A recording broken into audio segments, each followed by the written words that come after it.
गुरु गोविंद दो खड़े, काके लागू पाए। बलिहारी गुरु आपने, गोविंद दियो मिलाए। कबीरदास जी इस दोहे में कहते हैं कि अगर हमारे सामने गुरु और भगवान दोनों एक साथ खड़े हो तो आप किसके चरण स्पर्श करेंगे। गुरु ने अपने ज्ञान से हमें भगवान से मिलने का रास्ता बताया है, इसीलिए गुरु की महिमा भगवान से भी ऊपर है और हमें गुरु के चरण स्पर्श करने चाहिए। जैसे हम सब जानते हैं कि भगवान को तो हम खुली आंखों से देख नहीं पाते, लेकिन उनके गुणों को, उनके शिक्षण को समझने के लिए, हमारे मार्गदर्शन के लिए हमें गुरु रूप में जो मिले हैं, हमें उनको चरण स्पर्श करके कृतज्ञता प्रकट करनी चाहिए। यह तन विष की बेलरी, गुरु अमृत की खान। शीश दियो जो गुरु मिले, तो भी सस्ता ज्ञान।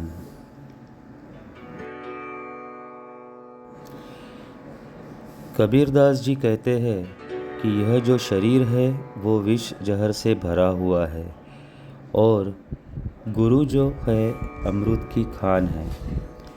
अगर हम अपना शीश सर देने के बदले में हमें कोई सच्चा गुरु मिले तो यह सौदा भी बहुत सस्ता है।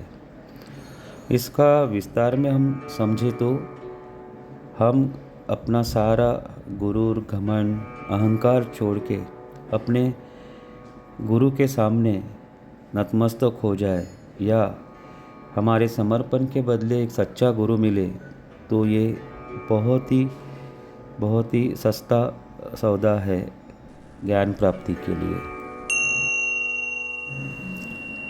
सब धरती काज गज करू, लेखनी सब वनराज। सात समुद्र की मसी करू, गुरु गुण लिखा न जाए। इस दोहे में संत कबीर कहते हैं, अगर मैं इस पूरी धरती के बराबर बड़ा कागज बनाऊं और दुनिया के सभी वृक्षों की कलम बना लूं और सातों समुद्रों के बराबर स्याही बना लूं, तो भी गुरु के गुणों को लिखना संभव नहीं है। गुरु के प्रति शिष्य की श्रद्धा कितनी बड़ी होनी चाहिए, यह इस दोहे से हमें समझ में आता है। जैसे हम हमारे गुरु श्री सत्यनारायण जी गोयंका जी, जिन्होंने हमें विपस्सना साधना जैसा इतना बड़ा गुण, इतना बड़ा खजाना हमें गुरु के रूप में दिया है, तो उनके गुणों को लिख पाना हम शिष्यों के लिए बिल्कुल संभव नहीं है। ऐसी वाणी बोलिए, मन का आप खोए। औरन को शीतल करहे, आपहु शीतल होए।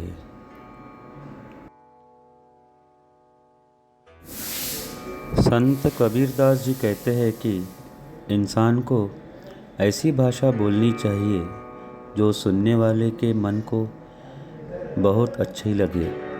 ऐसी भाषा दूसरों लोगों को सुख पहुंचाती है, इसके साथ खुद को भी बड़े आनंद का अनुभव होता है। जब भी हम किसी से मिले, मनुष्य हो, प्राणी हो, उनके साथ ऐसी मधुर भाषा का इस्तेमाल करना चाहिए कि उन्हें हमारे प्रति मित्र भावना, प्रेम भावना महसूस हो। हमारे किसी भी बोल से, हमारे किसी भी शब्द से किसी को दुख ना पहुँचे, किसी को कोई हानि ना हो। इस दोहे में गोयंका गुरु जी ने बताए हुए मैत्री भावना की झलक हम देख सकते हैं।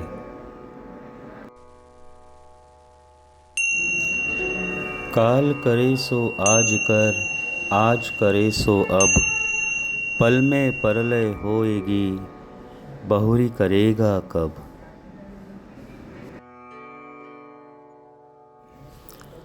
कबीरदास जी कहते हैं कि हमारे पास समय बहुत कम है।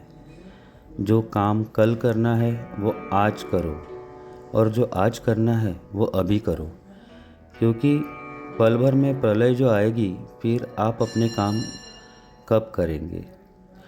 और सही मायने में अगर इस दोहे को हम समझना चाहें तो अभी जो समय हमारे सामने है, इस वर्तमान में जिस समय हम जो भी कार्य कर रहे हैं और जो कार्य हमें भविष्य में करना है या हम सिर्फ सोचते हैं कि हम ये करेंगे, तो उस भविष्य की राह न देखते हुए, क्योंकि वो आएगा या नहीं आएगा ये हम अब किसी के बस में नहीं है, तो जो भी कार्य हम भविष्य में करने के लिए ढकेलते हैं या टालते हैं, वो काम अगर हम अभी करें तो इससे निश्चय ही हमें फ़ायदा ही होगा।